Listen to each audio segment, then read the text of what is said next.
Jack Della Maddalena and Asu Almabayev go out there and do the damn thing for your boy, but it ends up being the lock of the night play and Benoit Saint Denis who forces us to rip up both the Locky Trinity and Locky two-step tickets.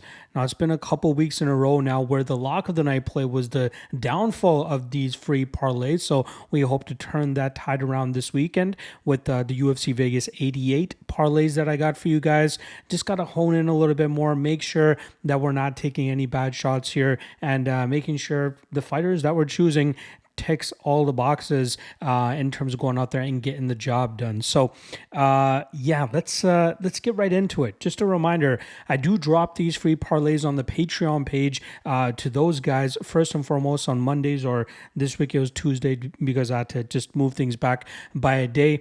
And they normally get better odds on those parlays rather than when I drop it for free to the public, as you guys will see with this week's parlays that I got for you guys, as they increase roughly by like 20 cents or so. But if you want to get first dibs on these Locky Trinity and Locky two-step parlays, check out the Patreon page. That's where I release it first and foremost.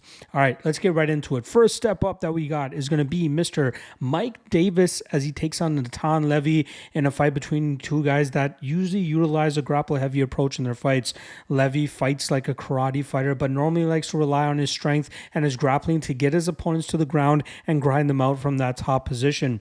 He's been able to do that against a certain level of competition, but now that he's taking a step up against a guy in Mike Davis who has a better wrestling background than him, as well as a better striking game, at least a more effective striking game, I think he's going to be out of sorts here dealing with a guy in Mike Davis who is all around much a better fighter. Both of these guys haven't competed since 2022, but I know that Mike Davis is fully healed up and ready to go after dealing with a couple of injuries in 2023 and looking to be more active this year, saying that he wants at least 3 fights in 2024. I expect him to start off his campaign with a bang here with the finish of Natan Levy, and I feel so confident in him, which is why he is the first step in the Locky two-step. The second step that I got for you guys is going to be Macy Kasson as she takes on Pani Kianzad. Now, Kasson is a fighter that I normally haven't been that high on in the past. I usually think that she's a fighter that relies on her bullying tactics in terms of dragging opponents up against the cage and then putting them on the ground and roughing them up from that top position. Luckily for her, she has a great stylistic clash here against Pani Kianzad, who might have a bit of a striking advantage, but I think Kiasson's strength will allow her to push Kianzad up against a cage and easily take her to the mat, where she should be able to enforce that bullying style that she's been so famous for. I don't think Kasson is as good as her initial potential framed her to be, but there are certain stylistic clashes that should favor her, and this is one of those matchups where I think she'll have no problem in terms of taking Kianzad to the mat and roughing her up from that top position. There you guys go. The Locky two-step is going to be Mike Davis and Macy Kasson. If you were to lock it in when I dropped it to the Patreon folks earlier this week, you were able to get minus 113. Now, if you lock it in over there on Bet Online, you're looking at minus 134. If you want to complete the Locky Trinity, you're going to throw in an underdog this week. I'm getting a little spicy with it here, but I feel pretty damn good about C-Rod Christian Rodriguez, who comes in up against Isaac Dulgarian, who is an undefeated, highly touted prospect. But Rodriguez has been kind of overlooked on the betting lines in the past, specifically against Raul Rosas Jr., who will, like Isaac Dulgarian this weekend, look to take C-Rod to the ground and out-grapple him, smashing him from that top position. But we saw solid takedown defense, reversals, and get-ups from C-Rod in his fight against Raul Rosas Jr., which allowed him to land more damage and run away with a decision victory that night.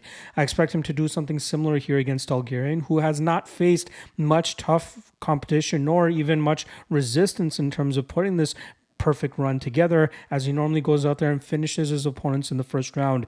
He's a strong wrestler, strong grappler, and he drops some nasty ground and pound down when he's able to establish that top control. But I don't think he's faced somebody like Rodriguez who will be able to disrupt his balance as well as he will and eventually get this fight to the striking realm, where Dulgarian really hasn't been tested, nor has he shown much striking skill set.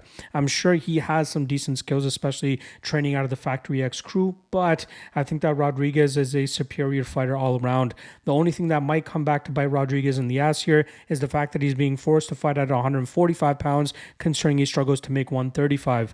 Luckily for him, Dalgarian, although he may be a little bit stronger, is not one of the bigger featherweights that he'll have to go against, and I think that would allow Rodriguez to utilize his technical advantages to keep this fight from being a one-sided beatdown as Dalgarian's fights normally look like. This will allow Rodriguez to get back to his feet, have some success of his own, and I think possibly even pull off a submission late in this matchup as Dalgarian starts to shoot desperation takedowns, leaving his neck open for Rodriguez to snatch up with a Darce Anaconda or even straight up guillotine choke. Give me Rodriguez to complete the Locky Trinity.